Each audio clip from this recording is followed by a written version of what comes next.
Hi, I'm Dean Kay. Welcome to Peak Performance Guitar's beginner guitar course. What we're going to learn today is how to learn and practice new chords. Today we're just going to go over C, G, E minor, and D. And hopefully you already know these chords, but I'm just going to show you how to practice them so that you can get them ingrained into your hands. You can get them to, you can build muscle memory in your hands and be able to switch between chords smoothly, easily, and get your hand thinking in chords instead of each single note of the chord. I'm going to show you what I mean. Right now, if you're a beginner and you're just learning the C chord, this is how everybody starts out. Okay, for a C chord, my first finger goes on the second string on the first fret, and then my second finger goes on the fourth string on the third fret, and then my third finger goes on the fifth string of the third fret. And I play the top 5 strings. And that's how every beginner learns to play the C chord. What we want to do is get your hand thinking just C, and it just grabs it as one. Okay? And let's say the next chord is a G. So what we're going to do is we're going to grab the C chord and we're going to play it.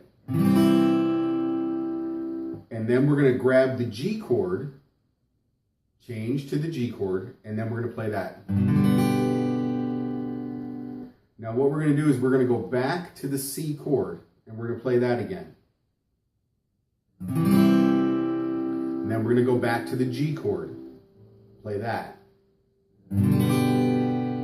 I call this doing sets, just like you do in athletics, where you just do the same thing over and over again, whether it's lifting weights or doing some kind of gymnastic move or practicing a certain play in baseball or football or basketball. You do it, it's called doing sets, doing repetition. You do it over and over again. And what I suggest is you start out with sets of 10. So that's 1, 2, 3. And you do that 10 times. You start out with sets of 10 and you gradually, well not gradually, pretty quickly, within 2 weeks you should be up to sets of 25. And maybe doing 4 sets a night of 4 sets of 25 a night. So you're doing 100 of those changes every night so that you get your hand thinking C and G and you're transitioning between the chords very easily. Now this same concept works with playing the chord progression in a song. Let's say you're playing a song and the chord progression is G, E minor, C, and D. You simply play through that chord progression, and that's 1. Then you do it again. G, E minor, C, and D. That's 2. And you do that 10 times, and you work your way up to sets of 25 again. And the whole point is building muscle memory in your fretting hand so that you can transition between chords super easily. You just want your hand thinking G, E minor, C, D, G, E minor, C, D. See how my hand is moving as one? Each finger moves at the same time. I'm not moving my fingers one at a time. They're all going at the same time to grab the chord. They're not thinking of how each chord is made up. Each finger is not thinking of its own job. The entire hand is thinking C, G, E minor, D. It's just thinking that way. And everybody starts out moving one finger at a time.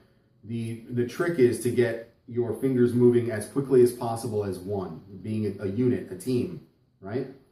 Getting them to obey you the first time, every time, however you want to say it. Now, I've used this concept for years and years and years. I remember 10 years ago, in early 2006, I learned this new chord, B minor 9.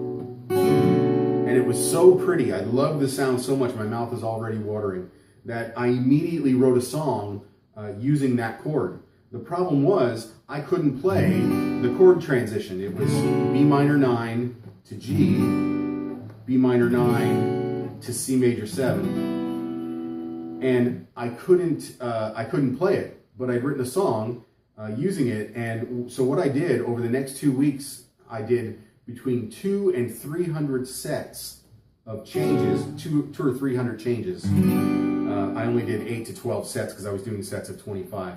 But I did 200 to 300 changes every night for the next 2 weeks because I wanted to play this song live because I liked how it sounded. I really liked that pretty sound there with the B minor and then to the G major 7.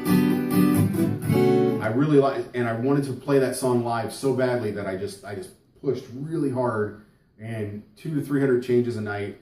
Within 2 weeks, I was playing it. That year, that became one of the most popular songs that I did that year. Became one of the most popular songs I've ever written, easily in the top 15, and the audiences were loving it immediately. It's called My Piece, and the way I got there was by doing sets of chord changes. So I encourage you, grab onto this, start using it now. You'll be using it for the rest of your guitar playing life, and you'll be glad you did. This is the way to get to where you can change between chords quickly and easily and smoothly and in time with the music, which is what we're going to start working on next week. So I'm Dean K. Thank you for joining me with the Peak Performance Guitar Series, and have fun, make music.